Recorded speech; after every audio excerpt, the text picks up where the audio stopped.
Hello' everyone, প্ৰথমে মই আপোনালোক সকলোকে স্বাগতম জনাইছোঁ। আজি চুজিৰে বনোৱা এটা লালমোহনৰ ৰেচিপি শ্বেয়াৰ কৰিব ওলাইছোঁ। এই লালমোহনখিনি মই মাত্ৰ 3বিধ সামগ্ৰীৰে বনাইছোঁ।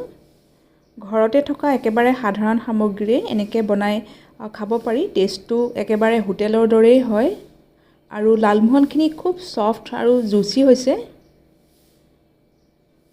এতিয়া আহক আমি দেৰি নকৰি আজিৰ এই ৰেচিপিটোৰ ফালে আগবাঢ়োঁ। লালমোহনখিনি বনাবৰ কাৰণে ইয়াত মই 1 কাপ চুজি লৈছোঁ আৰু সামগ্ৰীবোৰৰ জোখখিনি ল'বৰ কাৰণে একেটা সাইজৰ কাপ, বাটি বা মেজাৰিং স্পুন এখনো ব্যৱহাৰ কৰিব পাৰে। ইয়াত মই এনেকুৱা এটা কাপেৰে জোখখিনি লৈছোঁ, মিডিয়াম সাইজৰ। একেলগতে মই লৈছোঁ 2 কাপ গৰু গাখীৰ। গাখীৰখিনি আগতীয়াকৈ গৰম কৰি নৰ্মেল টেম্পাৰেচাৰত থোৱা গাখীৰ। আপোনালোকে গৰু গাখীৰৰ সলনি আমুল তাজা বা বেলেগ পেকেটৰ গাখীৰো ব্যৱহাৰ কৰিব পাৰে। এতিয়া এই গাখীৰখিনিতে প্ৰথমতে চুজিখিনি অলপ সিজাই ল'ম। তাৰ কাৰণে গেছটো অন কৰি এখন কেৰাহী পাতি দিছোঁ। গেছটো একেবাৰে কমাই ৰাখিছোঁ, মানে একেবাৰে ল' ফ্লেমত গেছটো ৰাখিছোঁ আৰু গাখীৰখিনি এতিয়া ইয়াতে দি অকণমান গৰম হ'বলৈ দিছোঁ।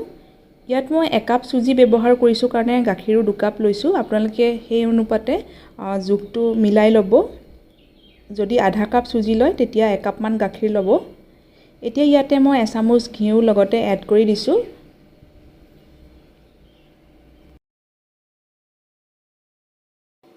গাখীৰখিনি মোৰ জাষ্ট গৰম হৈছেহে, মানে গাখীৰখিনি মই একেবাৰে উতলাই পেলোৱা নাই।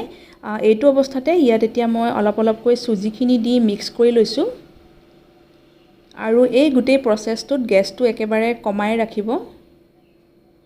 বাকী থকা চুজিখিনিও দি ল'লোঁ। এতিয়া চুজিখিনিৰ পৰা এটা ডো টাইপ ৰেডি কৰি ল'ব লাগিব। যিদৰে আমি ৰুটি বা লুচি বনাবৰ কাৰণে আটাখিনি মাৰি লওঁ তেনেকুৱাই হ'ব লাগিব কনচিষ্টেঞ্চিটো। আৰু চুজিখিনি এনেকৈ কণ্টিনিউ লৰাই থাকিব।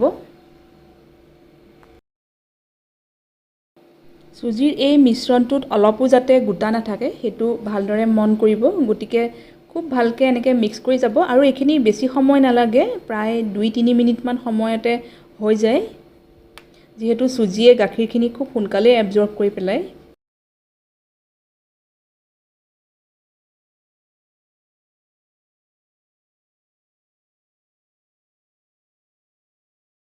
এতিয়া মই গেছটো অফ কৰি দিছোঁ। এইখিনি হৈ গৈছে আৰু বহুত বেছি আমি ফ্ৰাইও কৰি থাকিব নালাগে, নহ'লে ডোটো বেছি ড্ৰাই হৈ পৰিব। তেতিয়া বলবোৰ বনাবৰ কাৰণে প্ৰব্লেম হ'ব, মানে বলবিলাক ফাটি যাব। এতিয়া মই এইখিনি প্লেট এখনলৈ উলিয়াই ৰাখিছোঁ আৰু যেতিয়া অলপমান হাতেৰে চুব পৰা ঠাণ্ডা হ'ব তেতিয়া এইখিনি ভালকৈ মাৰি ল'ব লাগিব।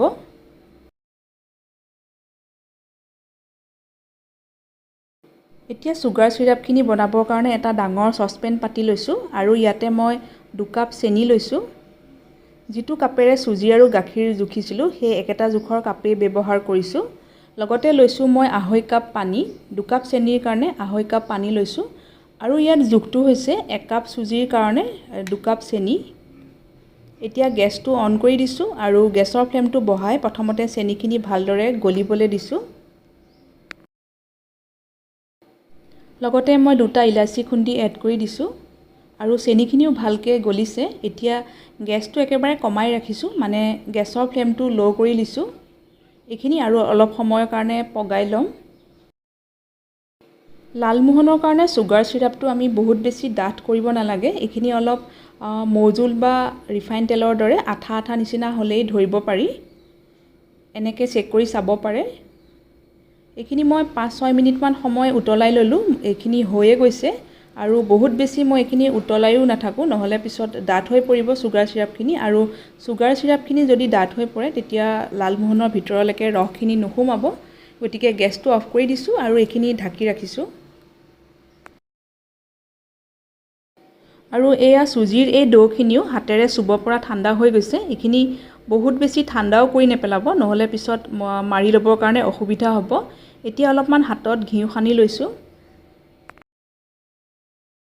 লালমোহনৰ কাৰণে ডোটো এনেকৈ মাৰি লোৱাটো খুব দৰকাৰী, মানে যিমানে ভালকৈ এনেকৈ মিহিকৈ মাৰি ল'ব সিমানেই বলবোৰ খুব মিহি হ'ব, ক্ৰেকছ নাথাকিব আৰু তেতিয়া তেলত ফ্ৰাই কৰোঁতেও নাফাটে। আৰু এইখিনি বহুত বেছি ড্ৰাইও নকৰিব, নহ'লে অলপ সেমেকা ভাৱ এটা যাতে থাকে সেইটো ভালদৰে মন কৰিব। এইখিনি মই প্ৰায় 6-7 মিনিটমান মাৰি লোৱাৰ পিছত মোৰ মিহিকৈ মাৰি লোৱা হৈ গৈছে। এতিয়া এইখিনি সৰু সৰু চাইজত মই বল বনাই লৈছোঁ।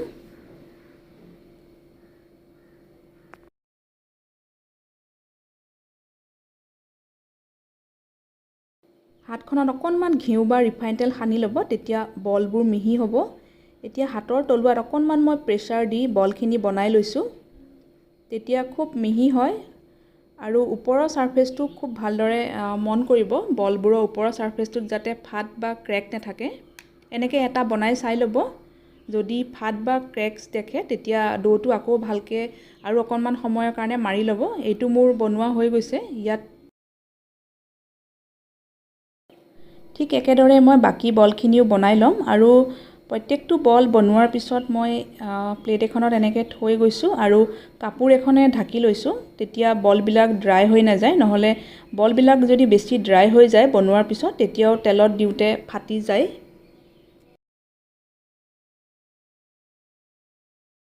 এয়া মই গোটেইখিনি বল লালমোহনৰ কাৰণে শ্বেপ দি ল'লোঁ। এতিয়া এইখিনি মই দুটা বেটছতে ফ্ৰাই কৰিম। এতিয়া ফ্ৰাই কৰিবৰ কাৰণে কেৰাহীত ৰিফাইন তেল দি তেলখিনি গৰম হ'ব দিছোঁ আৰু লালমোহনৰ বলখিনি তেলত ডুব গৈ থকাকৈ আমি ফ্ৰাই কৰিব লাগে, গতিকে ইয়াত অলপ বেছিকৈ তেল ব্যৱহাৰ হয়। তেলখিনি বহুত বেছি ধোঁৱা ওলোৱালৈকে গৰম কৰি নেপেলাব, অলপ মিডিয়াম গৰম কৰি ল'লেই হ'ব আৰু অকণমান এনেকৈ দি চাব পাৰে। এতিয়া মই গেছৰ ফ্লেমটো ল'ৰ পৰা মিডিয়ামৰ মাজত ৰাখিছোঁ আৰু বলখিনি অলপমান বল ইয়াতে দি লৈছোঁ।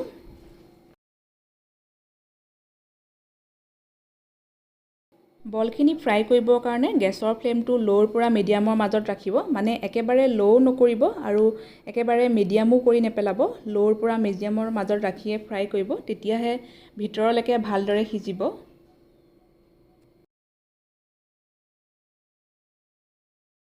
একেবাৰে হাই ফ্লেমত ফ্ৰাই কৰিলেও ওপৰতো সোনকালে ৰঙচুৱা হ'ব, কিন্তু ভিতৰতো টান হৈ থাকিব আৰু তেলত দিওঁতে বলবোৰ ফাটিও যাব পাৰে, গতিকে ফ্ৰাই কৰাটো ভালদৰে খুব দৰকাৰী।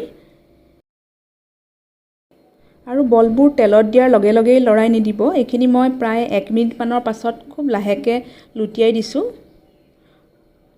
আৰু বলবোৰ দেখি ধৰিব পাৰিছে চাগে, এটাও বল ইয়াত মোৰ ফাটা নাই। গতিকে ডোটো খুব মিহিকৈ মাৰি লোৱাটো খুবেই দৰকাৰী আৰু এনেকৈ ল'ৰ পৰা মিডিয়ামৰ ফ্লেমত মাজত ৰাখিয়ে ফ্ৰাই কৰিব। এইখিনি লালমোহন মোৰ ফ্ৰাই কৰিবৰ কাৰণে প্ৰায় 9-10 মিনিটমান সময় লাগিলে। এতিয়া গোটেইখিনি মই এনেকৈ উলিয়াই লৈছোঁ আৰু গেছটো অলপমান অফ কৰি দিছোঁ, কাৰণ তেলটো বহুত বেছি গৰম হৈ আছে। তেলটো যেতিয়া অলপমান ঠাণ্ডা হ'ব তেতিয়া একেদৰে বাকীখিনিও ফ্ৰাই কৰি ল'ম। এয়া মই গোটেইখিনি লালমোহনৰ বল ফ্ৰাই কৰি ল'লোঁ আৰু এইখিনি পূৰা গৰম হৈ আছে। এতিয়া এই লালমোহনৰ বলখিনি চুগাৰ চিৰাপত ৰাখিম। এয়া মই প্ৰথমতে বনাই ৰখা চুগাৰ চিৰাপখিনি অলপমান ঠাণ্ডা হৈ গৈছে, গতিকে এইখিনি অকণমান মই গৰম কৰি ল'ম আৰু লালমোহনখিনি চুগাৰ চিৰাপত ডুব যোৱাকৈ ৰাখিব লাগে প্ৰায় 2-3 ঘণ্টামান সময়ৰ কাৰণে। তাৰ কাৰণে বাচনটো অলপমান দ বা বহল টাইপৰ হ'লে ভাল হয়। গতিকে মই চুগাৰ চিৰাপখিনি এনেকৈ এখন বহল আৰু অলপ দ টাইপৰ পেন এখনলৈ গোটেইখিনি এনেকৈ বাকি ল'লোঁ আৰু গেছটো অন কৰি দিলোঁ। অকণমান গৰম হোৱাৰ পিছত এতিয়া মই গেছটো অফ কৰি দিছোঁ। বহুত বেছিও এইখিনি উতলাব নালাগে, নহ'লে বেছি ডাঠ হৈ পৰিব। এতিয়া ইয়াতে লালমোহনৰ বলখিনি দি ল'লোঁ, গোটেইখিনি এবাৰ মিক্স কৰি লৈছোঁ আৰু এইখিনি 2-3 ঘণ্টাৰ কাৰণে এনেকৈ ঢাকি ৰাখি দিছোঁ। এতিয়া মই 3 ঘণ্টাৰ পাছত দেখুৱাইছোঁ। লালমোহনখিনি চাইজত আগতকৈ ডাঙৰ হৈ পৰিছে আৰু ভিতৰলৈকে খুব ধুনীয়াকৈ ৰসখিনি সোমাই পৰিছে, কোমলো হৈছে। এতিয়া মই এটা আপোনালোকক ভাঙি দেখুৱাইছোঁ। এনেকৈ একেবাৰে ঘৰতে থকা কম সামগ্ৰীৰে বনাই খাব পাৰি। বনাবৰ কাৰণে ইয়াত মই ছ'ডা, বেকিং পাউডাৰ বা ময়দা তেনেকুৱা কোনো ধৰণৰ একো সামগ্ৰী ব্যৱহাৰ কৰা নাই। যিবিলাক ঘৰতে উপলব্ধ সাধাৰণ সামগ্ৰীৰে বনাই দেখুৱাইছোঁ। আৰু যদি ভিডিঅ'টো চাই ভাল পালে এটা লাইক কৰিব, লগতে নতুন নতুন ৰেচিপিৰ ন'টিফিকেশ্যনবিলাক পাই থাকিবৰ কাৰণে চেনেলটোত ছাবস্ক্ৰাইব কৰি থ'ব। ভিডিঅ'টো চোৱাৰ কাৰণে আপোনালোকক বহুত বহুত ধন্যবাদ জনাইছোঁ।